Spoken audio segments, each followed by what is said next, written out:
गरुड़ पुराण के अनुसार कैसी दिखती है बैतरनी नदी। मित्रों, हिंदू पुराणों और ग्रंथों के अनुसार सृष्टि के आरंभ काल से ही इस पृथ्वी लोक पर जीवन चक्र चला आ रहा है। इस पृथ्वी लोक पर जिसने भी जन्म लिया है उसे एक ना एक दिन मरना ही पड़ता है और ऐसा माना जाता है कि मृत्यु के बाद आत्मा को यमदूत अपने साथ यमलोक ले जाते हैं। लेकिन पृथ्वी लोक से यमलोक की यात्रा जीव आत्मा के लिए बड़ा ही कठिन माना जाता है, जिसका वर्णन गरुड़ पुराण में किया गया है। गरुड़ पुराण के अनुसार मृत्यु के बाद जीव आत्मा को यमलोक के मार्ग में कई प्रकार के बाधाओं का सामना करना पड़ता है और इन्हीं बातों में से एक यमलोक के मार्ग में पड़ने वाली बैतरनी नदी है। ऐसा माना जाता है कि पुण्य करने वाली आत्मा तो इस नदी को बड़े ही आसानी से पार कर जाती है, लेकिन पाप करने वाली आत्मा को इस नदी में कई तरह की यातनाओं का सामना करना पड़ता है।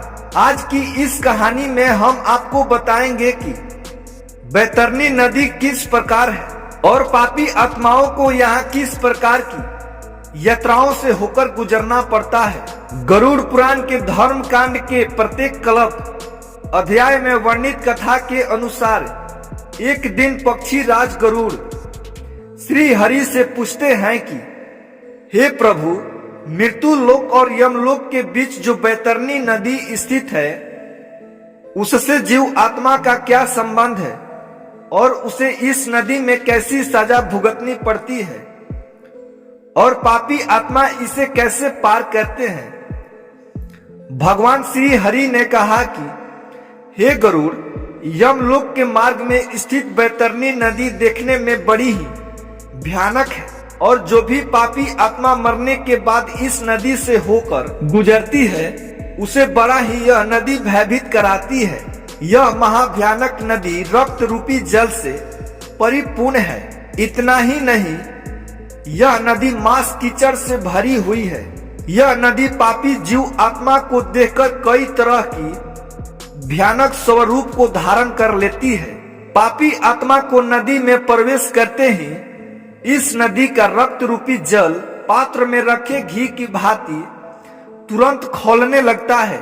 इस नदी का रक्त रूपी जल कीटाणुओं एवं वज्र के समान सूंड वाले जीवों से भरी है। साथ ही इस नदी में घड़ियाल, मगरमच्छ तथा इसके ही जैसे अनेकों हिंसक और मांस भक्षक जलचरों से भरी हुई है।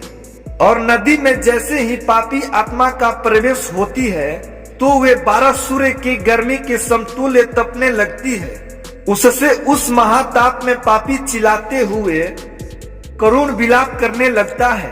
ताप के कारण पापी आत्मा अपने को पुकारने लगता है और जब कोई उसके पास नहीं आता है तो वे भयंकर गर्मी से इधर उधर भागने लगता है और जब ताप उससे बर्दाश्त नहीं होता तब वह दूर आत्मा उस भयंकर रक्त रूपी जल में डुबकी लगाने लगता है। फिर श्री हरि कहते हैं कि हे गरुड़, कुछ जीव आत्मा ऐसी भी होती है जिन्हें मृत्यु के पश्चात इसी बैतरनी नदी में रहना होता है।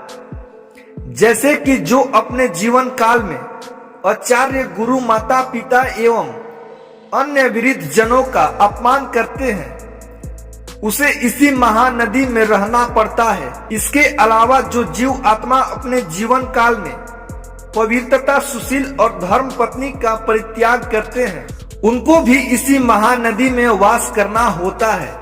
साथ ही जो जीव आत्मा जीवित रहते हुए अपने स्वामी, मित्र, स्त्री, तपस्वी, बालक एवं वृद्ध का वध करते हैं वे इसी महानदी में गिरते हैं। इसके अलावा आग लगाने वाला, विष देने वाला, मध पीने वाला, यज्ञ का विध्वंस करने वाला, राजपत्नी के साथ गमन करने वाला, चुगलखोरी करने वाला, कथा में विधन करने वाला, स्वयं दान की वस्तु का अपहरण करने वाला, खेत की मेढ़ और सेतु को तोड़ने वाला, दूसरे की पत्नी को प्रदर्शित करने वाला, कन्या के साथ दुष्कर्म करने वाला, शूद्र तथा मांस भोजन करने वाले ब्राह्मण, ये सब मरने के बाद बैतरनी नदी में वास करते हैं। इन सब के अलावा अहंकारी पापी, अपनी झूठी प्रशंसा करने वाले, गर्भपात करने वाला बैतरनी नदी में निवास करता है। परंतु इन पापी जीव आत्माओं में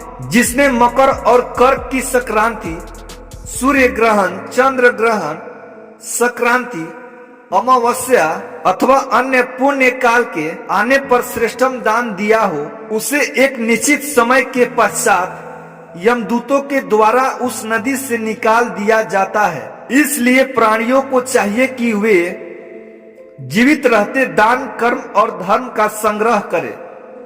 इसके अलावा जो जीव आत्मा जीवित रहते हुए ब्राह्मणों को गौ दान करता है, उसे उस नदी की यातनाओं से मुक्ति मिल जाती है। इसलिए हिंदू धर्म में मृत्यु से पहले गौ दान कराया जाता है। ऐसा माना जाता है कि गौ दान करने से मनुष्य उसी गाय की पूंछ पकड़कर उस बैतरनी नदी को पार करता है और उसके सुकर्म के प्रभाव से पारलौकिक सुख की प्राप्ति होती है। इसलिए दोस्तों, मनुष्य को चाहिए कि वह अपने जीवन काल में अधिक से अधिक धर्म का संग्रह करे, जिससे कि उसे मृत्यु के बाद किसी तरह का कष्ट ना झेलना पड़े। तो दोस्तों, आपको यह कहानी कैसी लगी?